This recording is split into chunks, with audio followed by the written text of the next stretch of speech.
Until what time ka? 2 callers lang tayo ngayon. Okay, 2 callers lang.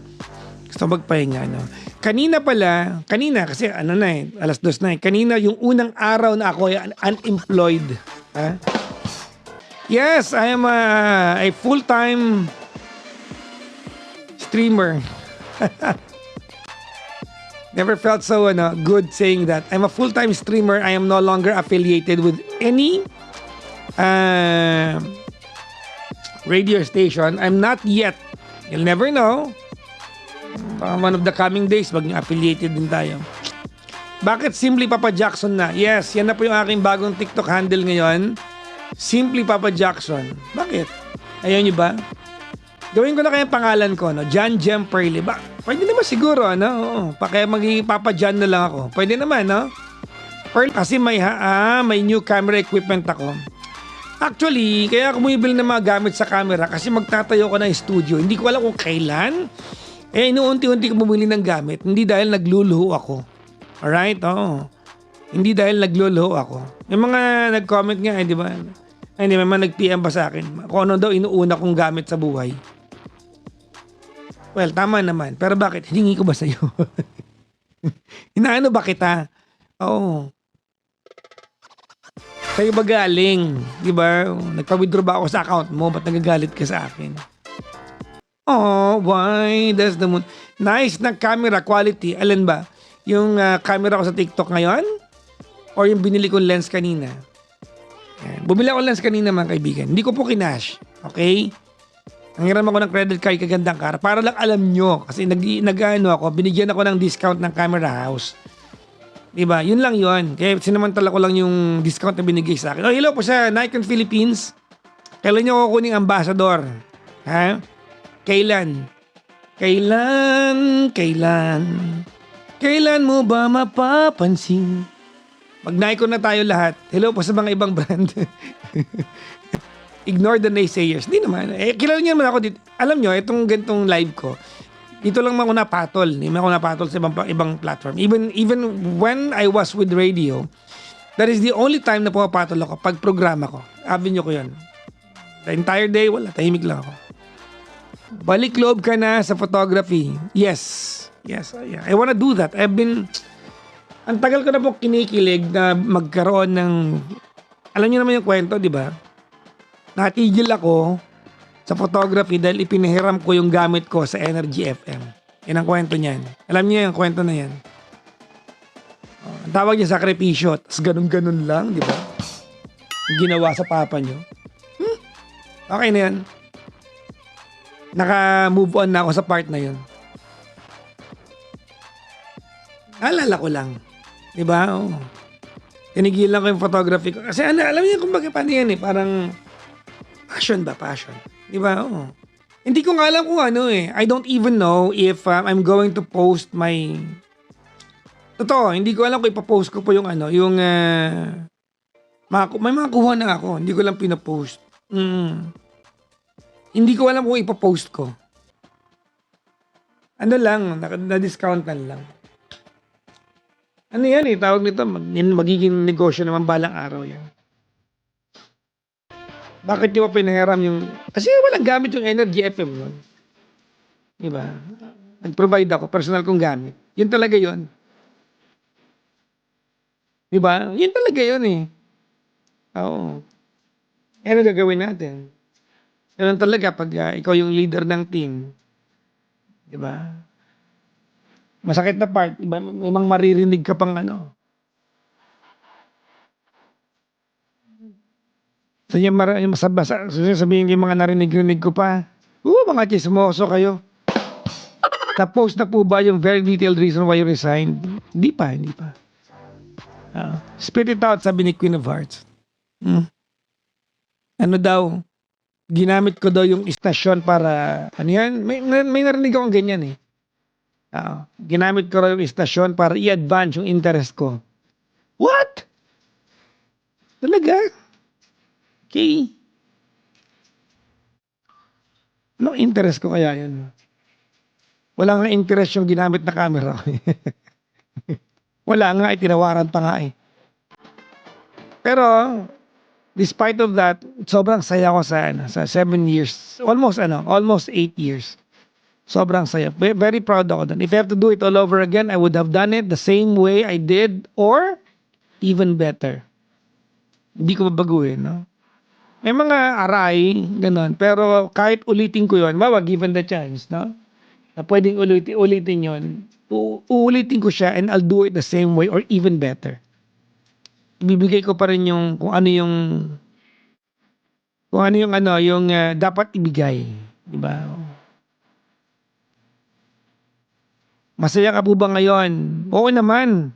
Ano ba kayo? Di ba? Masaya ko ngayon, ano ba? Hindi kaya. Sobrang saya. Happy ako ngayon. Baka kala nyo, nalulungkot ako. Tapos na ilungkot ko. Siyempre nalungkot ako nun, no? Ganunin ka ba naman, di ba? Oo. Iniyakan ko yun. Hindi ako iyakin, pero iniyakan ko yun. Totoo. Hindi ako iyakin, guys, pero... Ay, hindi iyakin pala ako. Mali. Iyakin pala. Okay, sige, iyakin ako. Okay, fine, whatever. Papa Jackson, hate mo ba yung Energy FM? Hindi, no? Ba't ko naman hate yun? Love ko yun. Hindi ko yun hate. Oo. Wala akong sinasabing kasinungalingan. I don't hate it. I'm just, kumbaga, wala na lang filter. Hindi na ako part ng, ng organization, eh. Ay, nako. Tsaka love ko yung may-ari ng Energy FM. Teka lang, may hinahanap lang po ako, ha. Magpa-photo walk kanina. I was kanina, no, naghahanap ako ng school for video editing. Baka may recommend naman kayo. I'm looking for technical training. Technical training ng school for video editing. Yan ang hinahanap ko.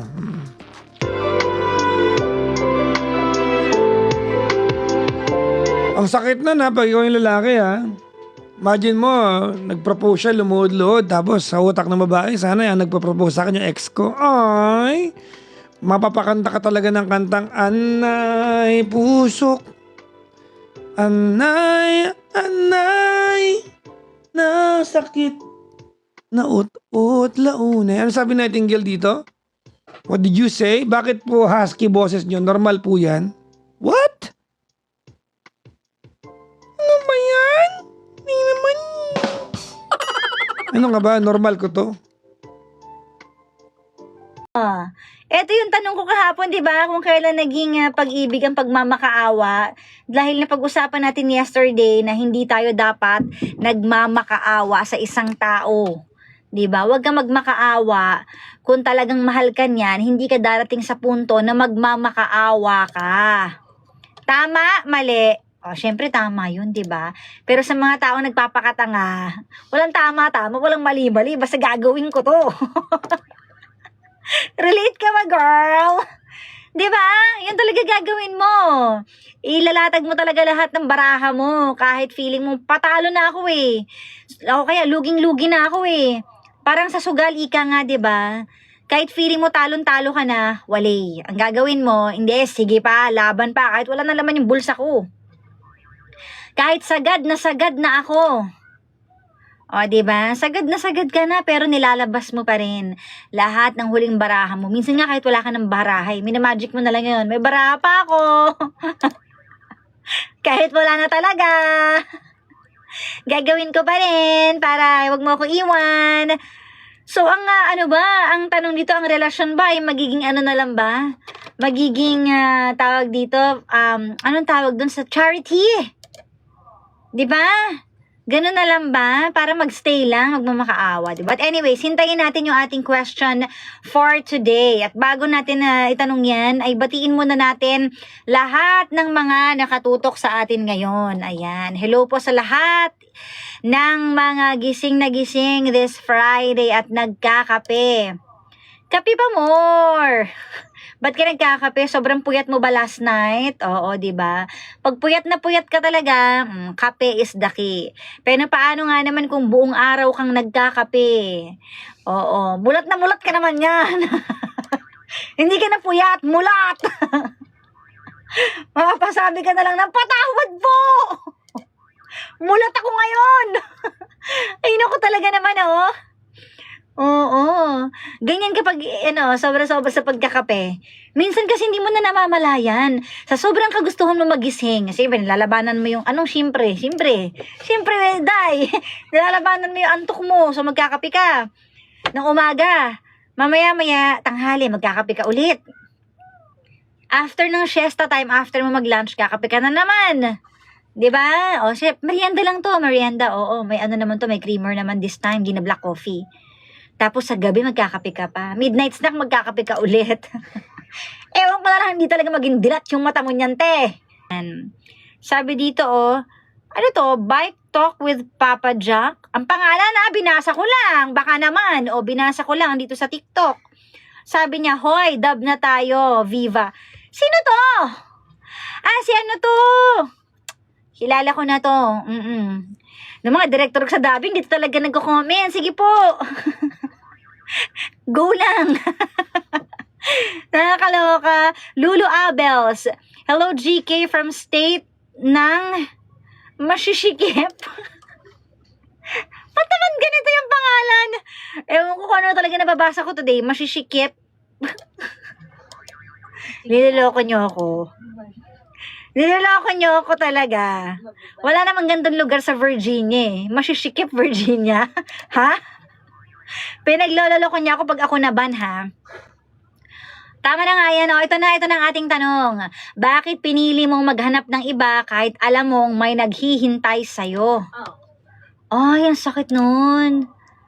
Naghanap ka agad ng iba, alam mong may naghihintay. Pinaasa mo, te, ha? Hello sa lahat ng mga paasa, Sagutin nyo to, dali. Sino ba yung mahilig magpahintay tsaka magpaasa? Usually do girls yan eh. Pero meron ding boys ha. Paasa din kayo ha. Again, bakit pinili mo na maghanap ng iba kahit alam mo na may naghihintay sa'yo? Respeto na lang Respeto sa feelings na may naghintay mo. Sabi dito, ayan, kasi po, hindi ko na talaga siya gusto. Hindi ko lang masabi sa kanya. Kaya naghanap na lang ako ng iba para matauhan na siya. Aray ko, sakit naman nun. May sasagot kaya nito? May aamin kaya ng pagkakamali? Magmamalinis. Ang tanong, again, bakit pinili mo na maghanap ng iba kahit alam mo naman na may naghihintay sa'yo? May naghihintay sa'yo. Diba? Inventong kanta lang yon. Hello kay Fela May. Hello po. Hello din sa'yo. Sagutin mo tong tanong na to. Dali. Bakit nga ba? Mahal kita. Charot. Sabi dito, pinili ko po maghanap na lang ng iba kasi hindi na talaga kami uubra. Sabi ni Joanne. Sakit naman nun. Yung pag alam mong hindi na talaga kayo pwede sa isa't isa, ang gagawin mo, magko-continue ka na lang with your life. Ipupush mo na lang. Kaso, yun nga lang masakit yun dun sa tao naghihintay, 'di ba? Kasi naghihintay siya eh. Unless sabihin mo sa kanya, wag siya maghintay. 'Di ba? Ayan. So, eto. Yung naghihintay po sa akin, hindi ko naman bet. Kaya pumili ako ng iba. Sabi ni Chris, hindi mo bet. Sa clap noon, hindi ka pala bet. Well, eto naman ang masasabi ko dyan. Huwag ka magpahintay kung hindi mo bet yung tao. 'Di ba? Bago ka maghanap ng iba, well, it's your right para maghanap ng iba. Lalo na kung single ka naman, kahit marami ka manliligaw, choice mo talaga yun and you have the power to choose kung sinong gusto mo. But don't forget also na magkaroon tayo ng pagiging makatao sa kapwa natin. Syempre kung alam mo na may pinapahintay ka or alam mo naghihintay siya, kailangan sabihin mo sa kanya na, wag ka na maghintay para bigyan mo naman ng closure yung tao naghihintay. Kasi kawawa naman siya, umaasa ng umaasa. 'Di ba? So it's your right to choose whoever you want in life. Kung sino man ang gusto mong mahalin, magstay sa buhay mo, karapatan mo 'yun. Pero ibigay mo din naman 'yun dun sa taong nasasaktan at naghihintay until now. So mas maganda maging honest, 'Diba? Kaysa magtago ka or magsinungaling ka pa. 'Di ba nga may kasabihan, it's better to be honest than to protect me with your lies. So maging honest ka na lang kahit sakit yung sasabihin mo. At least honest ka. Isang sakit na lang yun, no? Kesa yung magpapaasa ka, magisinungaling ka, iiwas ka, or manggo-ghost ka, marami kasing ganyan. So, alam nyo na ha, sana wag. Sana wag nyong gawin yun. Oo, diba? True lalo daw. Ayun na lang yung nasabi. Oo nga naman, correct. O eto, uy nga pala, nakalimutan ko i-promote. Ayan. Tayo po ay nominated again sa VP Choice Awards for the Female DJ of the Year. Maraming salamat VP Choice Awards at maraming salamat sa lagi nagno-nominate sa akin kahit nakakaumay na yung pagmumukha ko dyan at sinasabihan na ako na ba't ba laging ikaw na lang? Maraming salamat pa rin. Ibig sabihin, until now, may nagmamahal pa rin, may naniniwala pa rin at may sumusuporta pa rin. So, thank you. From the bottom of my heart, maraming salamat. So, i-vote nyo ko dyan. Ayan, so nominated tayo as Female DJ of the Year. Hanapin niyo ang page ng VP Choice Awards. Ayan. Soon may ipopromote din natin siya dito sa na-post na ba natin siya dito sa Energy? I hope so. Kung hindi pa, ipopost natin para alam nyo kung paano mag-vote. Ayan. So, yun lang naman. I love you, GK. Sabi ni Happy Cakes. Thank you. Ate Marlene, congrats. Ayan. Si PJ nominee din. Yes. Miss Barbie. Sabi niya, pinalatan ko na asawa niya pinili eh. Ay, aray ko. Siyempre, asawa yun talaga. Pipiliin yon.